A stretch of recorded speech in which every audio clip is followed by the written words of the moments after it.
교독하고 마지막 절은 함께 보도록 하겠습니다. 제가 먼저 봅니다. 나는 아버지께서 세상에서 택하셔서 내게 주신 사람들에게 아버지의 이름을 드러냈습니다. 그들은 본래 아버지의 사람들인데 아버지께서 그들을 나에게 주셨습니다. 그들은 아버지의 말씀을 지켰습니다.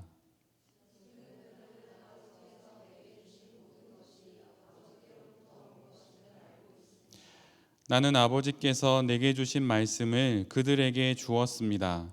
그들은 그 말씀을 받아들였으며 내가 아버지께로부터 온 것을 참으로 알았고 또 아버지께서 나를 보내신 것을 믿었습니다.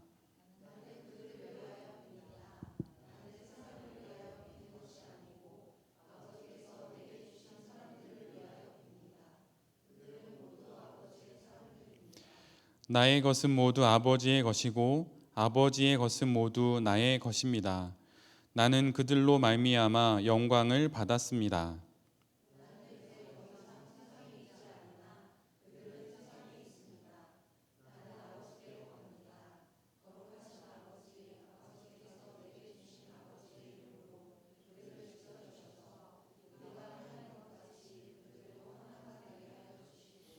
함께 봅니다.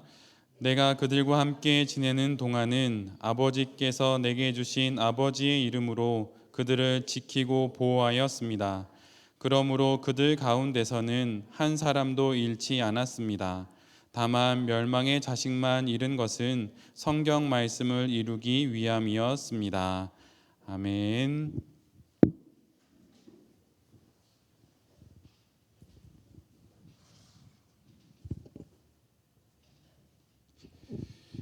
오늘은 요한복음 17장의 말씀을 갖고 내게 주신 사람들에게라고 하는 제목으로 함께 하나님 말씀을 나누도록 하겠습니다. 우리는 지금 요한복음 말씀을 계속 지나고 있습니다. 지난 설교에서 잠깐 말씀드렸듯이 요한복음 13장부터 16장까지 정확하게는 14장부터라고도 말할 수 있는데요. 그 말씀이 예수님의 마지막 설교의 말씀입니다. 이 땅을 향한 제자들을 향한 그분의 마지막 설교가 요한복음 16장으로 끝나게 되는 것이죠. 그리고 우리가 주일날 예배를 드리면 설교가 끝나고 나서 함께 기도하듯이 예수님께서 설교가 마쳐지자 드디어 기도를 하시게 되는데 그것이 바로 요한복음 17장의 말씀입니다. 그래서 지금 우리는 예수 그리스도의 기도를 엿듣고 있는 거예요. 여러분 혹시 의도는 아니겠지만 누군가의 기도를 이렇게 엿들어 보신 적이 있으신가요? 이렇게 무의식적으로, 나도 모르게 이렇게. 가끔 저는 집에서 아이들하고 함께 예배를 드리다 보면 나도 모르게 아이들의 기도에 귀가 쫑긋할 때가 있어요. 그럼 이제 너무 귀엽게 기도하는 모습을 이제 그 기도문을 듣게 되는데. 사실 다른 복음서에도 예수님의 기도가 사실은 실려 있습니다. 근데 대부분 되게 짤막하게 한두 절 그렇게 있고 우리가 잘 알고 있는 주기도문 정도가 가장 긴 예수님의 기도문인데 요한복음 17장은 처음 1절부터 마지막 26절까지 전체가 예수님의 기도예요.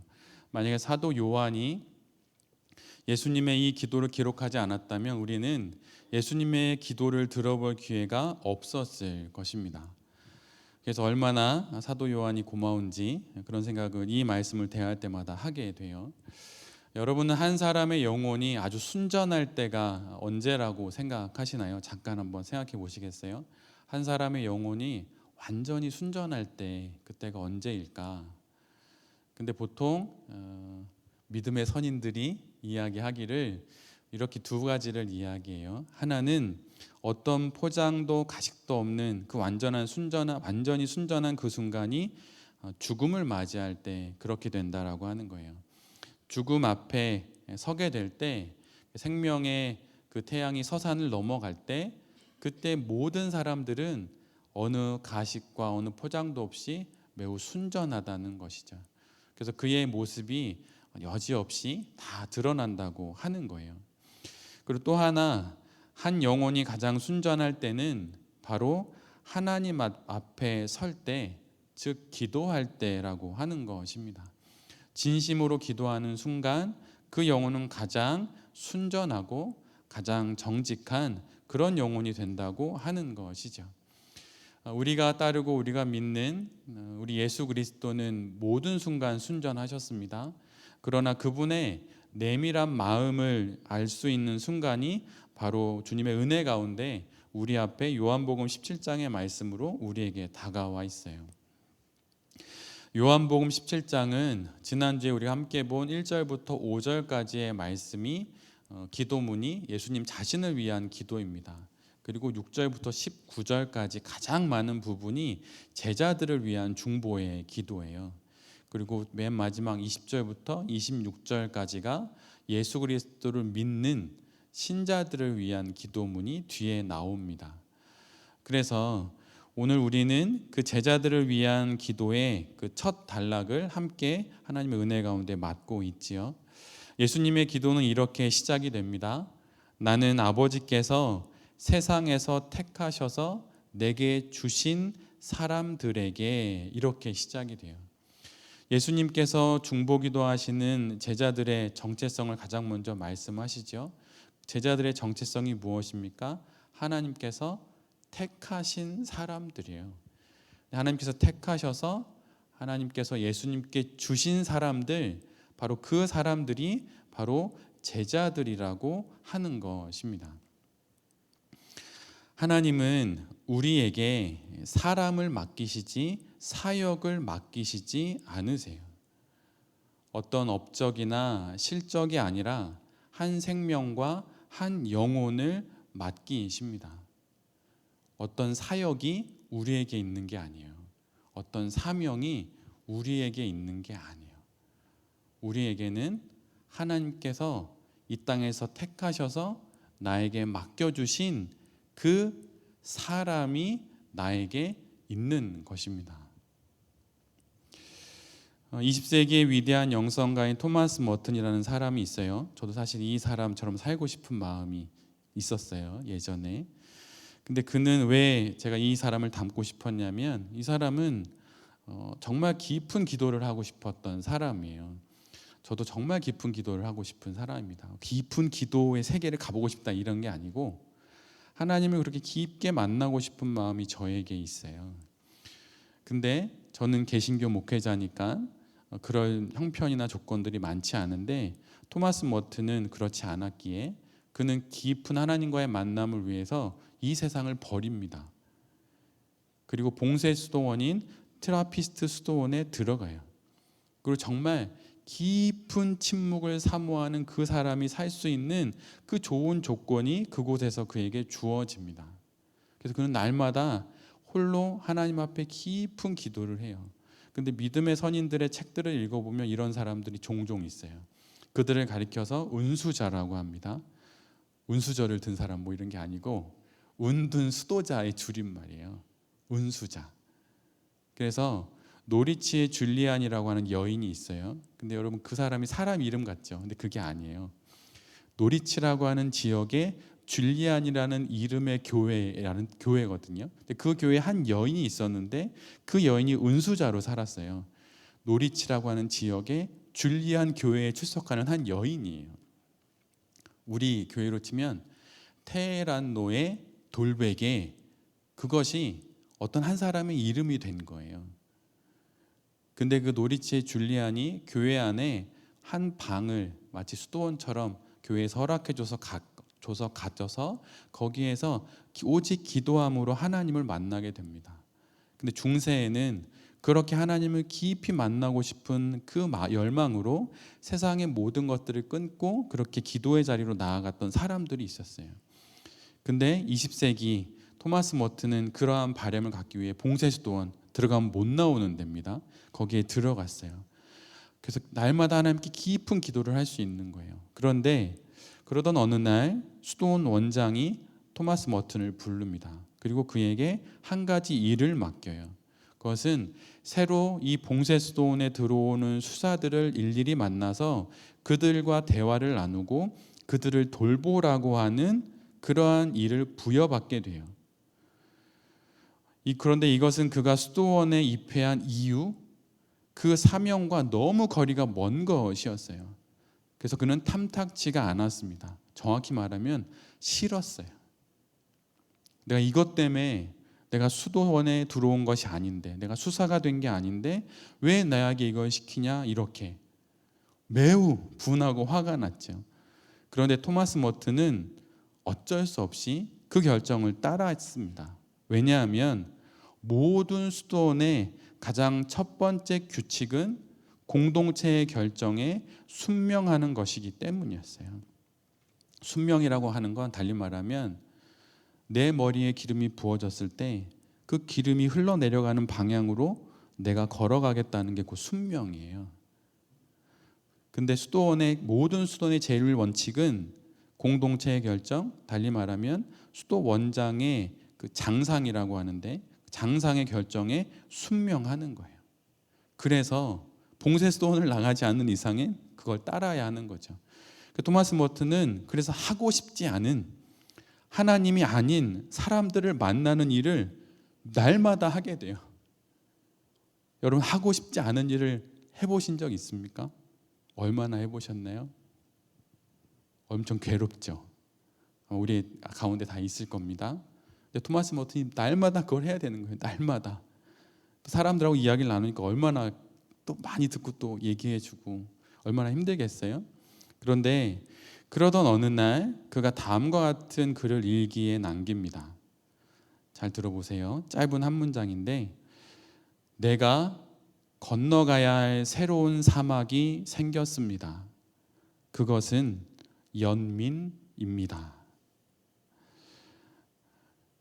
여러분, 연민이 무엇입니까? 연민이란 사람을 향하는 마음이에요. 사람과 연결된 마음입니다. 사명에 연결된 마음이 아니라, 사역에 연결된 마음이 아니라 사람과 연결된 마음이 바로 연민이에요. 우리 모두는 신앙을 갖고 있습니다. 또 신앙 인생을 살아가고 있죠. 근데 신앙 인생은 사역을 위해, 사명을 위해 우리에게 주어진 생명이 결코 아니에요. 사역, 사명, 그것이 아니라 우리는 사람을 위해 신앙 인생이 우리에게 주어졌다고 하는 것을 늘 잊지 않아야 하는 거예요. 우리의 신앙 인생은 하나님의 형상인 사람을 향하는 것입니다. 성경을 보면 사람을 낚는 어부라고 하는 표현이 있죠. 그러니까 사람을 낚으러 가자 이렇게 이야기를 해요. 근데 이 말씀의 강조점은 고기를 낚듯 무엇인가 낚아야 하는 그 어부라는 정체성에 강조점이 있지가 않아요. 사람을 낚는 어부라고 하는 그 예수 그리스도의 말씀의 강조점은 지금 내가 사람을 대하고 있다고 하는 사실을 잊지 않아야 한다는 것을 이야기하는 거예요. 내가 어떤 사역을 하든 어떤 사명을 갖고 있든 그 모든 것은 결국 사람을 살리는 것이 되어야 합니다. 여러분, 사역 중요하지 않아요. 사명 결코 중요하지 않습니다. 만약 그것이 사람을 살리는 결론을 낳지 않는다면 말이에요. 사람을 살리는 그 일이 내게 사역으로 주어지는 것이고, 사람을 살려내는 그 일이 내게 사명으로 주어지는 거예요. 하나님께서 세상에서 택하셔서 내게 맡기신 바로 그 사람들, 그들을 살리는 것이 예수 그리스도에게 그에게 사역과 사명의 이름으로 포장되어서 전달되었듯 우리 모두에게도 그렇게 사람을 살리는 그 일이 우리 모두에게 전달된 것이에요. 세상은 근데 그렇지 않습니다. 세상은 모든 사람들조차도 그냥 숫자에 지나지 않다고 생각을 해요. 사람을 숫자 취급하면, 사람을 통계처럼 처리하면 그러면 그것은 더 이상 하나님의 사역이 아닙니다. 근데 그것이 사역이란 용어를 우리의 신앙으로 바꿔도 마찬가지예요.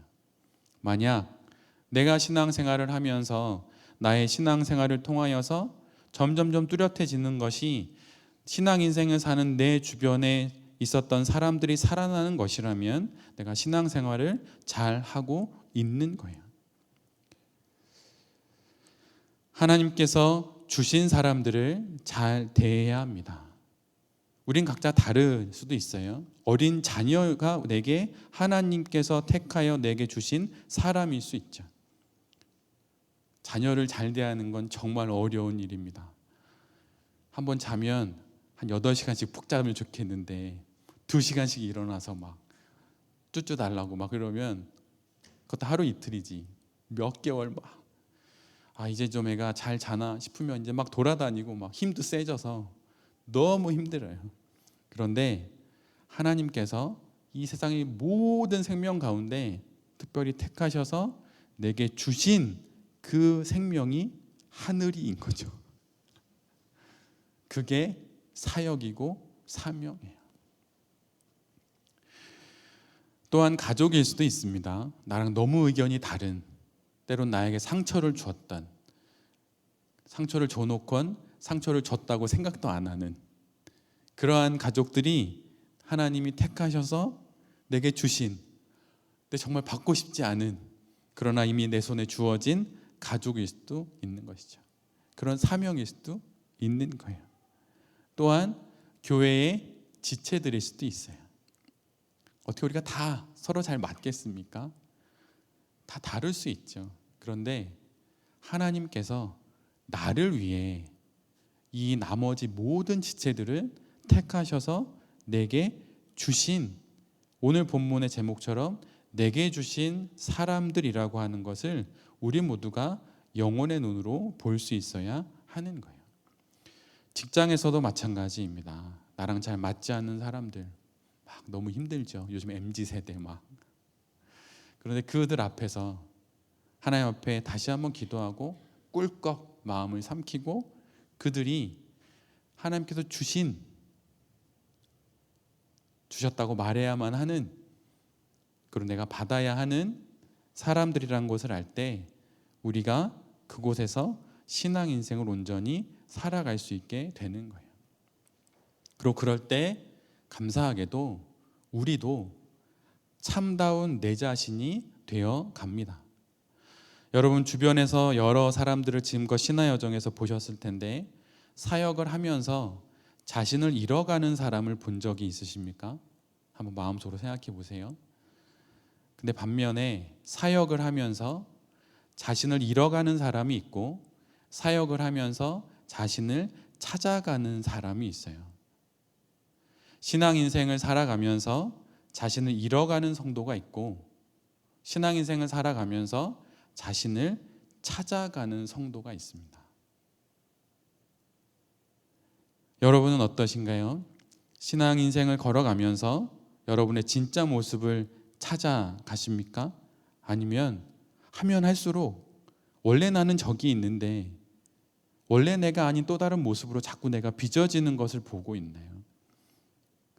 근데 올바른 또 하나님의 은혜 가운데 신앙 인생을 잘 걸어가고 있다면 우리는 나를 찾아가는 신앙인이 되어 갑니다.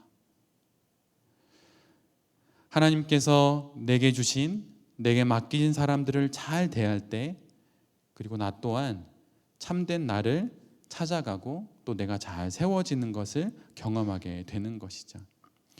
갑자기 생각나는 시 중에 비스듬히라고 하는 시가 있었어요. 근데 그 시에 제가 기억에 나는 구절은 이거였어요.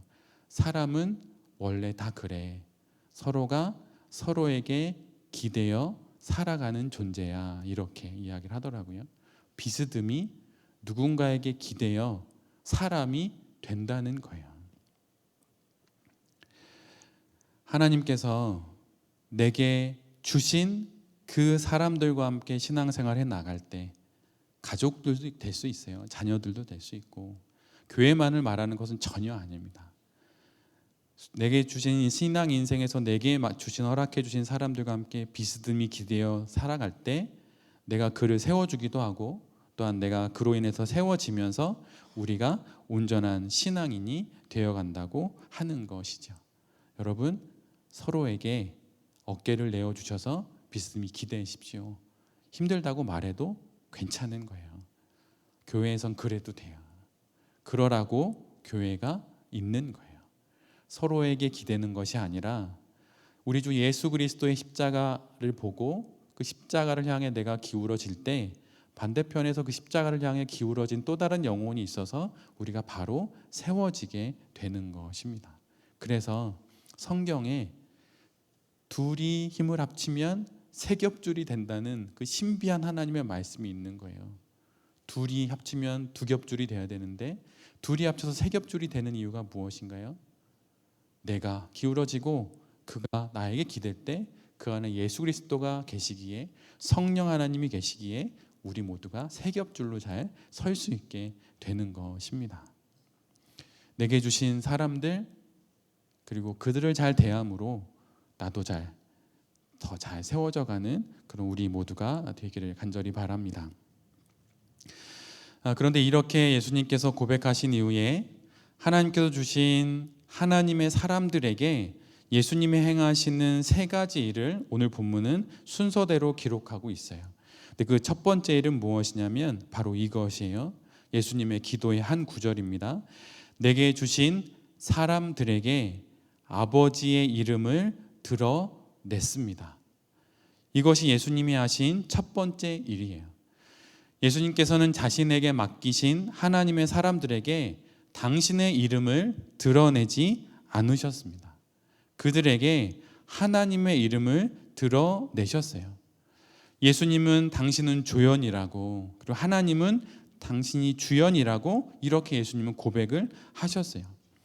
당신의 이름이 아닌 하나님의 이름을 그 제자들에게 가장 먼저 전했다고 예수님은 고백을 합니다.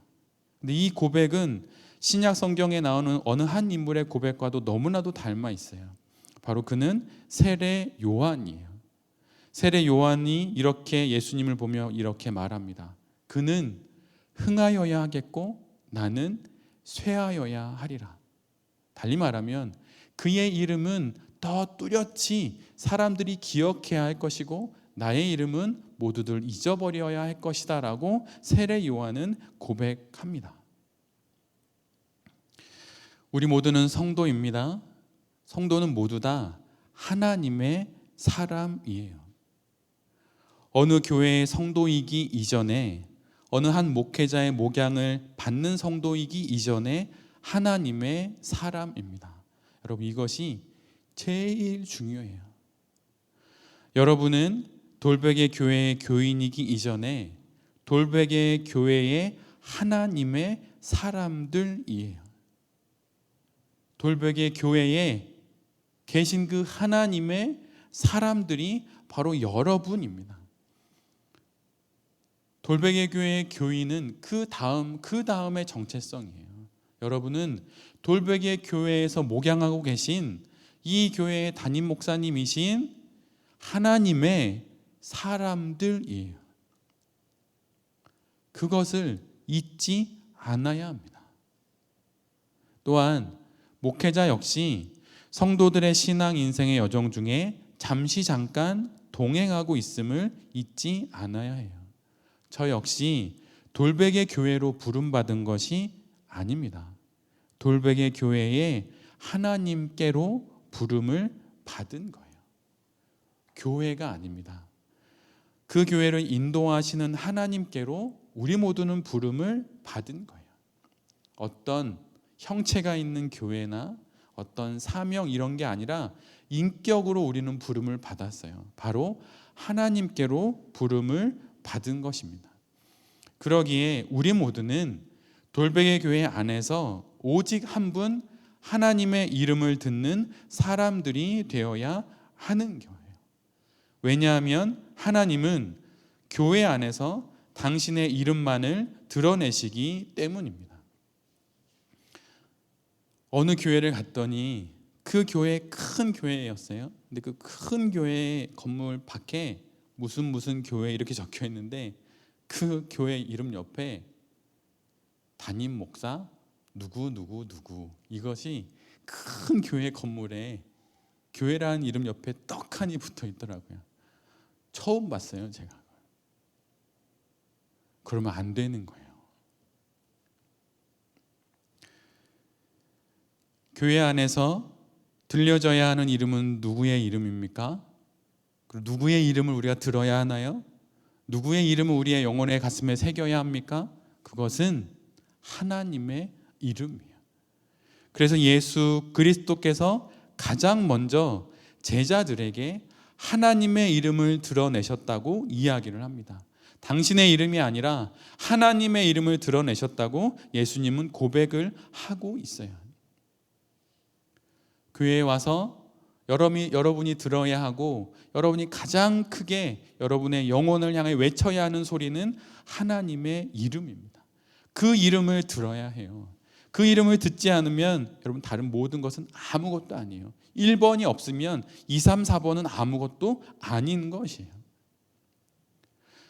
여러분, 그런데 왜 예수님은 제자들에게, 사람들에게 하나님의 그 많은 것들 중에 하필 이름을 제일 먼저 드러내실까요? 하나님이 얼마나 능력이 많은 분인지 아느냐? 그분의 능력을 보여주시면서 겁먹지 말아라, 이렇게 말씀하실 수도 있겠죠. 앞으로 너희들이 겪게 될 일들이 무엇인지 궁금하고 또한 불안하지? 하나님께서 하신 그 과거의 수많은 행하신 일을 보여주면서 미래에도 그런 일이 벌어질 터이니 걱정하지 말아라고 이야기하면서 일을 보여주실 수도 있을 것입니다. 아니면 하나님이 통치하시는 이 세상의 위대한 역사를 보여줄 수도 있을 거예요. 그런데 왜 하나님의 이름을 가장 먼저 기억하라고 말씀해 주실까요? 그의 능력을 말하지 않고 왜 하나님의 이름을 이야기하는 것일까요? 그것은 하나님의 능력을 알고 하나님의 행하신 일들을 알고 그가 이루신 위대한 업적을 아는 것은 마치 기능을 아는 것과 같기 때문이에요. 신앙은 기능을 아는 것이 아니라 하나님이라고 하는 인격을 아는 것입니다.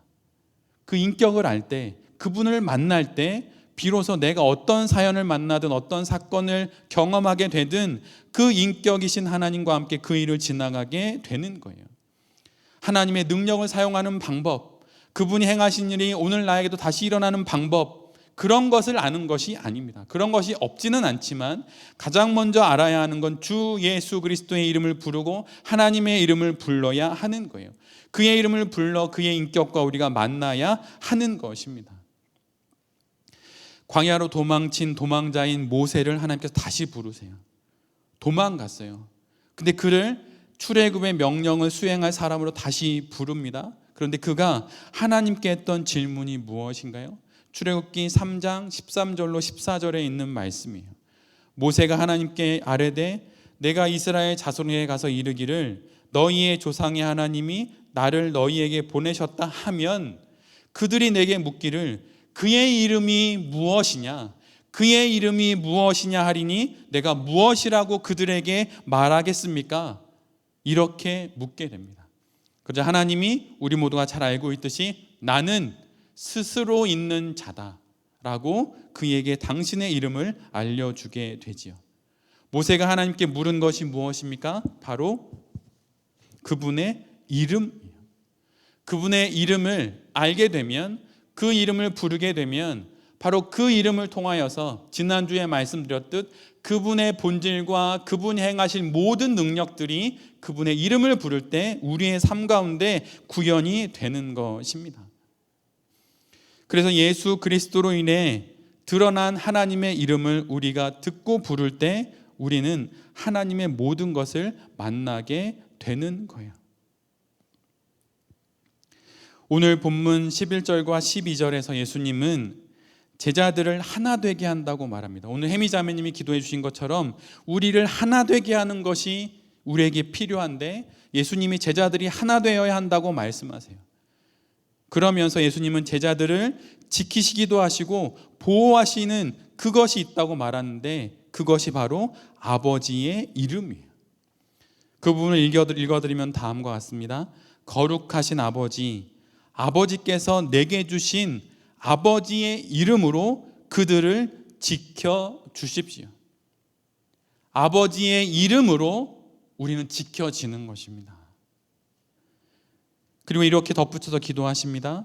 우리가 하나인 것 같이 그들도 하나가 되게 하여 주십시오. 아버지의 이름으로 말이에요. 우리가 무엇으로 하나 될 수 있습니까? 아버지의 이름으로요. 왜 부부가 하나의 신앙을 갖는 것이 그리도 중요합니까? 부부가 서로 도저히 용납할 수 없는 서로의 의견들이 있어요.